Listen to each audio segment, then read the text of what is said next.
pasangan itu akan menjadikan Republik Indonesia itu mundur ke belakang ya, ataukah Indonesia akan maju ke depan? Apakah ini sesuai dengan kaedah hukum atau tidak ya? Dan mereka harus berani melawan intimidasi politik, belum tentu itu mendekati kebenaran ya.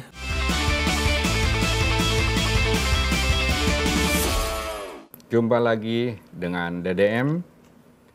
Pada kali ini saya bersyukur bisa menghadirkan kembali Profesor Dr. Ikra Nusa Bakti. Terima kasih Mas. Yuk sama-sama Kang Deddy.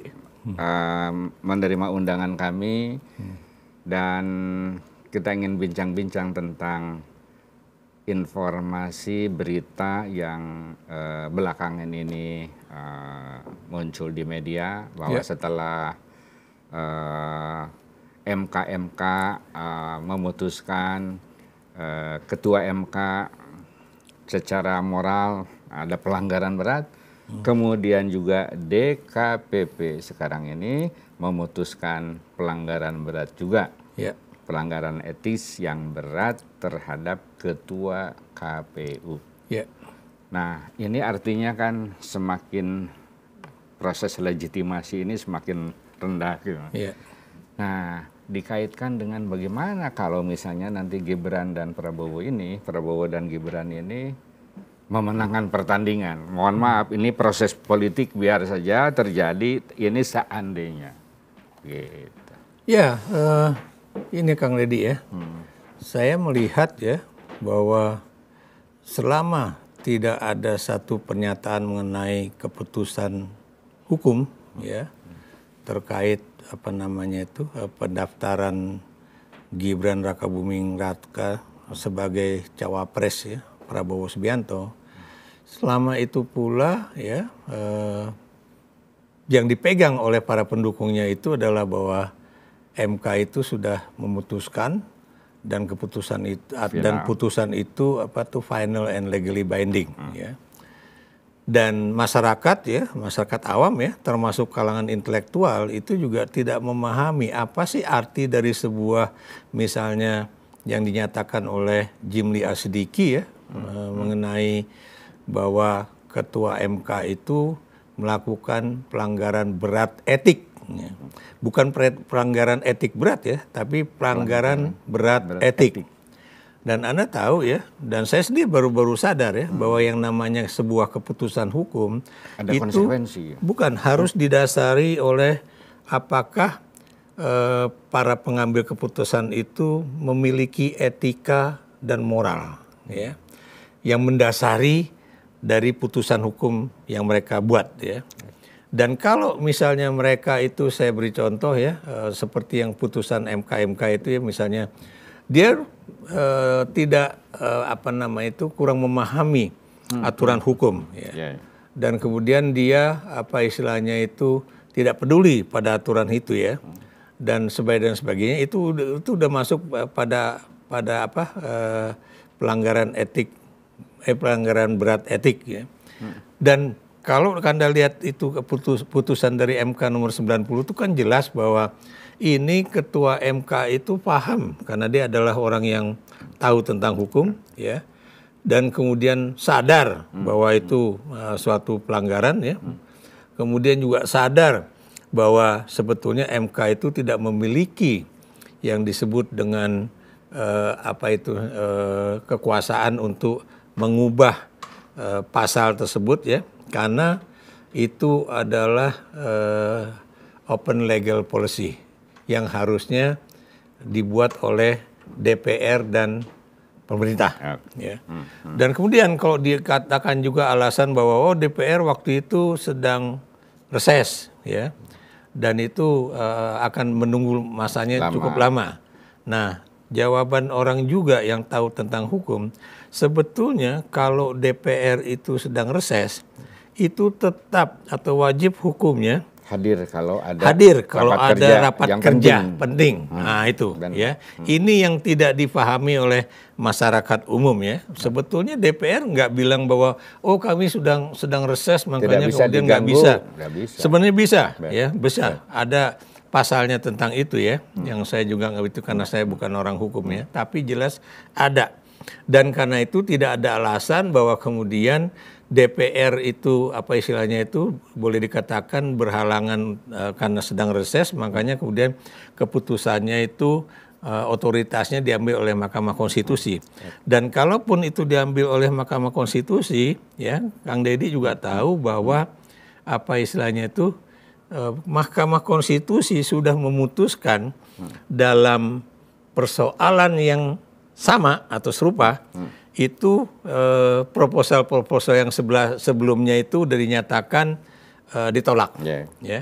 Ya, kedua juga ditolak gitu sampai kemudian yang 90 itu kemudian diterima. Padahal kita tahu waktu itu kan ada 2 hakim konstitusi yang bukan dissenting opinion tapi memiliki opini yang berbeda ya. Masalahnya yang mereka maksud adalah dia udah menjadi kepala daerah ya, tapi harus setingkat gubernur. Itu bukan wali kota ataupun bupati. Kenapa demikian? Karena tingkatan bupati wali kota itu masih Anda tahu itu adalah kepala daerah tingkat 2 ya, yang tidak setara dengan gubernur. Kalau gubernur itu kan levelnya, naik setingkatnya, levelnya itu kan bisa menjadi calon pembantu presiden, betul, wakil presiden di daerah dan sebagainya. Nah itu ya sebetulnya itu dari situ saja sebetulnya perubahan dari undang-undang pemilihan umum khususnya yang terkait dengan persyaratan calon presiden dan wakil presiden sebetulnya itu nggak bisa diterima ya. Tapi Anda tahu bahwa itu kalau Kang Deddy masih ingat atau nonton televisi pada saat itu kan jelas ya bagaimana Mahkamah Konstitusi, ketua Mahkamah Konstitusi itu langsung mengetok palu dan dia udah tahu persis bahwa kalau saya ketok itu berarti udah diputuskan dan itu berarti final and legally binding. Makanya kemudian nggak bisa diapa-apakan lagi ya. Nah itu yang kemudian orang kemudian mempersoalkan ya apakah ini sesuai dengan kaedah hukum atau tidak ya. Dan banyak kemudian dari pihak mereka yang mendukung Jokowi atau yang mendukung paslon nomor 2 ini selalu mengatakan kan putusannya final and legally binding dan tidak ada misalnya yang mengatakan bahwa karena prosesnya itu nggak benar ya atau yang tadi cacat etika dan cacat moral itu harusnya otomatis dia juga masuk dalam kategori cacat hukum dan karena itu batal demi hukum. Nah ini ya. Dan kemudian kita tahu tapi yang namanya presiden karena kebetulan yang dicalonkan itu adalah anaknya, makanya kemudian beliau tidak pernah ambil pusing mengenai apakah ini dipersoalkan atau tidak ya, karena memang beliau itu memiliki kepentingan politik yang memang berbeda dengan kepentingan politik para politisi pada umumnya ya dan juga masyarakat pada khususnya ya yang kepentingan ingin publik lah betul gitu ya dan buat saya itu memang Presiden Jokowi itu tidak memiliki lagi-lagi yang disebut dengan etika politik ataupun moral politik ya untuk bagaimana menjalankan pemerintahan agar demokrasi substansial yang memang sudah diharapkan bisa terjadi pada 2 kali pemilihan umum atau 10 tahun lagi itu ternyata boleh dikatakan di stop atau prosesnya itu berhenti dan kenapa? Karena terjadi apa yang disebut dengan upaya presiden untuk membangun dinasti politik ya. Dan makanya kemudian ada kasus juga yang sekarang menggugat apakah KPU itu melakukan pelanggaran atau tidak ya. Anda bisa lihat kan prosesnya 2 bulan lebih ya.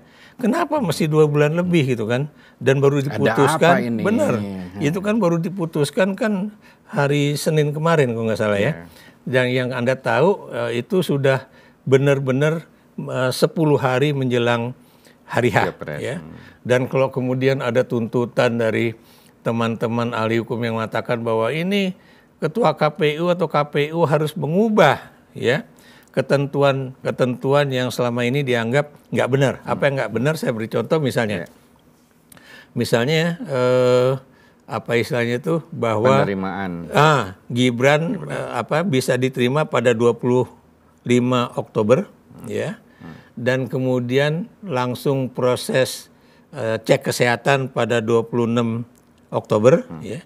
Tapi Anda lihat ya, semuanya baik itu calon nomor 1 Anies Baswedan, Muhaimin Iskandar, calon nomor 2 ya Prabowo Gibran maupun calon nomor 3 Ganjar Pranowo Mahfud MD, semua keputusan saja bahwa mereka itu sah untuk diterima pada 27 Oktober ya. Apa yang ingin saya katakan itu berarti melebihi waktu ya. Dan kenapa kalau memang 27 Oktober belum dinyatakan itu sah dan memenuhi syarat, tapi kemudian tes kesehatannya udah 26 ya. Dan kemudian kalau ini orang juga mempersoalkan kan, karena pasangan nomor 1 maupun pasangan nomor 3 itu kan mereka berbarengan itu pada tanggal 19 Oktober, pada hari di mana 19 Oktober ya, di hari di mana mereka awal-awal pendaftaran. Gitu. Nah jadi itu. Tapi kalau Anda perhatikan, ini ibarat anjing menggonggong, kafilah tetap berlalu ya. Jadi nggak peduli ya. Dan kemudian mereka sekarang sedang berupaya ya, mendengung-dengungkan bahwa pemilu presiden tahun 2024 ini akan 1 putaran ya. Dan Kang Deddy juga bisa ngelihat lah di berbagai daerah di Indonesia itu kan kampanyenya dari calon-calon anggota legislatif dari PSI ya, itu bilang ini Prabowo Gibran menang sekali putaran gitu kan. Itu di mana, di jalan-jalan Jakarta tuh banyak sekali itu. Padahal banyak orang sudah mengatakan, termasuk mereka yang menjadi pelaku survei itu mengatakan bahwa almost impossible. Hampir-hampir nggak mungkin menang 1 putaran gitu.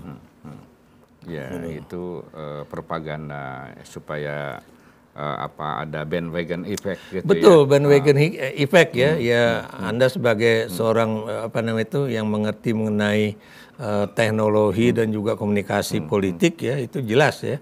Bandwagon effect itu seperti ibarat kereta sedang berjalan ya. Itu dibilang bahwa ini kereta ini dipenuhi oleh pendukung Prabowo Gibran kan. Ini udah tinggal sekian persen, kayak sekarang dikatakan misalnya 46% ya. Ini tinggal butuh 5% lagi untuk menjadi pemenang kan. Ini kan diharapkan ini rakyat kemudian ikut lompat ke dalam gerbong yang sedang berjalan itu ya. Padahal kenyataannya Anda tahu ya bahwa di lapangan belum tentu seperti itu ya.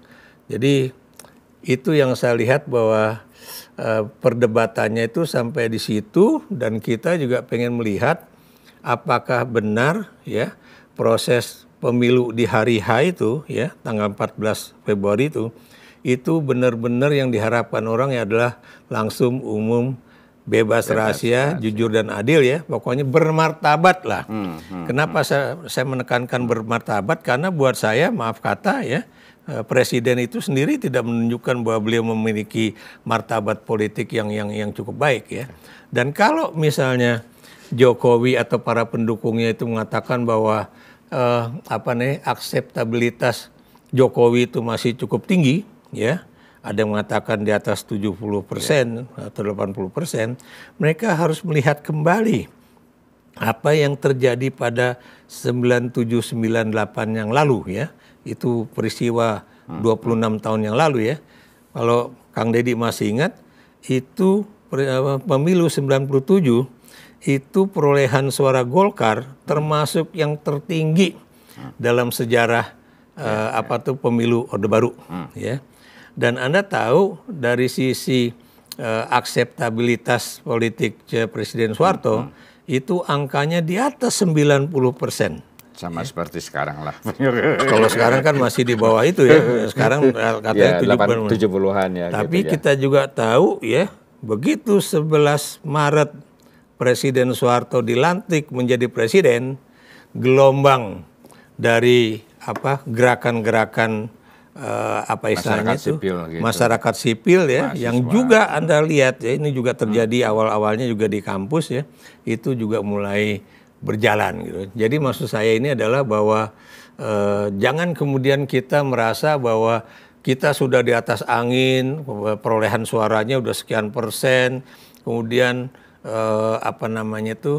penerimaan publik terhadap Jokowi atau kinerja Jokowi itu sudah melebihi 70%, berarti cukup tinggi dan karena itu pasti menang.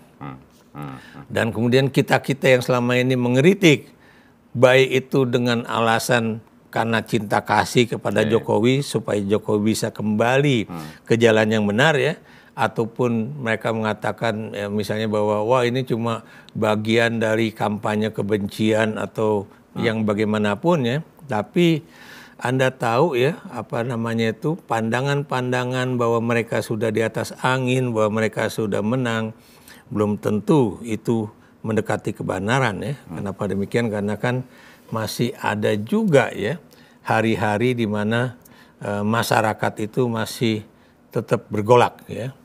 Dan Anda tahu ya kalau kemudian nanti pasangan nomor 2 ini, paslon nomor 2 ini memenangi pemilu 1 putaran, bukan mustahil ya yang banyak para ahli ilmu politik maupun ahli hukum mengatakan bahwa nanti bakalan ada persoalan legitimasi. Ya, bukan cuma legitimasi terhadap pasangan calon nomor 2 ini, tapi juga legitimasi terhadap pelaksanaan pemilu itu sendiri. Iya, kenapa demikian? Karena Anda tahu ya, sekarang ini kan yang lagi dicecar oleh banyak atau disorot oleh masyarakat banyak ya, itu adalah MK ya, dan kemudian juga ada KPU ya. Dan kemudian ini Bawaslu juga. Bawaslu juga ya, dan sebenarnya buat saya DKPP juga. Kenapa kemudian baru memutuskan sekarang, dan kemudian kenapa sanksinya cuma peringatan keras gitu. Lah kalau udah dapat peringatan keras apa dong dampaknya? Harusnya kan seperti MK ya, apakah kemudian dia diturunkan jabatannya ya, maksud saya dipecat sebagai ketua KPU dan kemudian bisa saja menjadi anggota biasa, atau kemudian dua-duanya ya, dipecat sebagai ketua KPU dan juga anggota KPU gitu. Kalau bahasa itu adalah kontestasi kekuasaan, dengan perkataan 1 putaran gitu, dengan perkataan bahwa ini sudah legal dan sudah legitimate gitu. Tapi ada suara lain sekarang, dan itu masif sekarang, kaum intelektual, profesor-profesor yang juga mengcounter ya, mengcounter propaganda yang dihembuskan oleh katakanlah rezim dan kawan-kawannya. Itu artinya kan sedikit banyak, diam-diam tapi pasti itu akan berpengaruh juga ke bawah.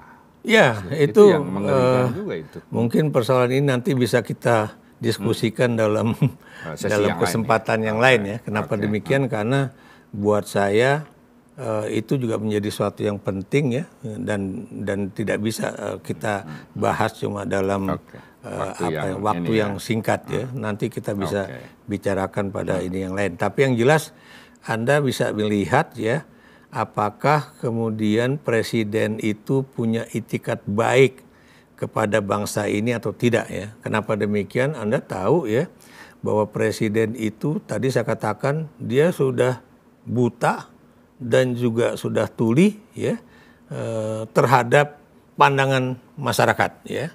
Karena beliau tuh selalu menggunakan kata kunci itulah demokrasi, padahal persoalan kritikan dari masyarakat ya, apalagi khususnya dari perguruan tinggi, itu bukanlah sekedar kritikan biasa ya, bukanlah sekedar bahwa itu adalah bagian dari demokrasi ya, bukan seperti itu.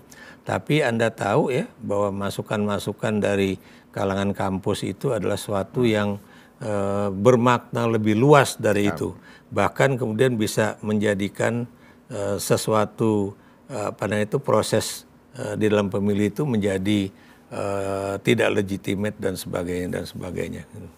Mas, katakanlah 1 putaran atau 2 putaran. Tapi misalnya Prabowo dan Gibran ini jadi, bagaimana proses politik, ya, ketegangan politik, ya, terjadi sampai katakanlah misalnya Oktober. Ya, kalau saya melihat sih bukan mustahil ya. Bahkan sampai pelantikan, maksud saya setelah presiden dan wakil presiden itu dilantik pun, saya tidak yakin bahwa hiruk pikuk politik mengenai pemilu ini akan berhenti. Ya, kenapa saya katakan demikian ya? Karena kalau Kang Deddy lihat ya, memang Gubernur Bank Indonesia, kemudian juga Ibu Sri Mulyani sebagai Menteri Keuangan selalu mengatakan bahwa pertumbuhan ekonomi Indonesia ini terkendali dan kemudian Gubernur Bank Indonesia itu juga mengatakan bahwa cuma termasuk yang tertinggi dibandingkan dengan beberapa negara lain ya. Tapi Anda jangan lupa ya, kalau memang pertumbuhan ekonomi Indonesia cukup tinggi, ya, mengapa buruh-buruh yang bekerja di perusahaan-perusahaan yang syarat akan tenaga kerja bukan mesin ya, padat karya maksud saya, itu satu persatu mulai bergelimpangan ya. Jadi kalau Anda perhatikan ya, kalau di Amerika Serikat ini kan buruh yang dipecat sebagian besar berasal dari perusahaan-perusahaan IT ya, jadi information technology atau perusahaan AI yang kemudian mengurangi jumlah pekerja konvensional ya. Tapi dalam kasus Indonesia kalau Anda lihat dari jumlah pekerja yang di PHK itu bukan dari pekerja yang bukan dari perusahaan yang sudah menggunakan mesin, tapi lebih banyak dari perusahaan-perusahaan yang juga adalah padat karya ya. Jadi apa artinya itu buat saya ya? Bukan kemudian tenaga manusia diganti dengan mesin, tapi mereka ternyata juga misalnya untuk menjual produk-produk mereka di pasar dalam negeri aja itu memang udah susah, apalagi kemudian berlomba atau bertanding dalam kaitannya dengan ekspor ya. Jadi apa yang ingin saya katakan di sini ya, ini memang persoalan deindustrialisasi di Republik ini demikian parahnya. Dan bukan mustahil ini juga diakibatkan dari apa yang selama ini dikatakan oleh berbagai ahli bahwa ini akibat dari Omnibus Law. Yang terkait dengan ketenaga kerjaan ya. Karena Anda lihat ya, ini kok gajinya kecil sekali, bagaimana mereka bisa hidup, dan Anda tahu ya kalau Anda tidak mendapatkan insentif yang sangat baik, itu otomatis nafsu kerja Anda itu pasti akan berkurang ya. Jadi itulah problem kita. Closing statement. Ya. Apa yang ingin disampaikan kepada stakeholder? Kalau buat saya ya, pilihlah pasaran politik mana yang Anda suka ya, tapi dengan memperhatikan ya, apakah menurut kajian Anda, apakah untuk menurut analisis Anda yang paling sederhana ya, pasangan itu akan menjadikan Republik Indonesia itu mundur ke belakang ya, ataukah Indonesia akan maju ke depan. Itu satu. Yang kedua, Anda juga harus melihat ya, apakah paslon yang Anda pilih itu akan menimbulkan ya, sejalan dengan itu ya, sebuah lingkaran setan baru ya. Apakah dia akan kemudian muncul sebagai bagian dari lingkaran kebajikan ya, yang akan membawa Indonesia ke masa depan ya. Jadi itu yang saya bilang itu. Dan tanpa partisipasi yang benar-benar kuat ya, dan mereka harus berani melawan intimidasi politik ya. Mereka juga harus berani mengatakan bahwa bansos-bansos yang mereka terima selama ini itu memang benar-benar terkait dengan persoalan jual beli suara ya, ataukah itu benar-benar partisipasi politik yang boleh dikatakan tanpa adanya gangguan ataupun intervensi politik lah gitu. Itulah pesan dari Profesor Ikra Nusa Bakti yang patut kita renungkan bersama. Sampai jumpa.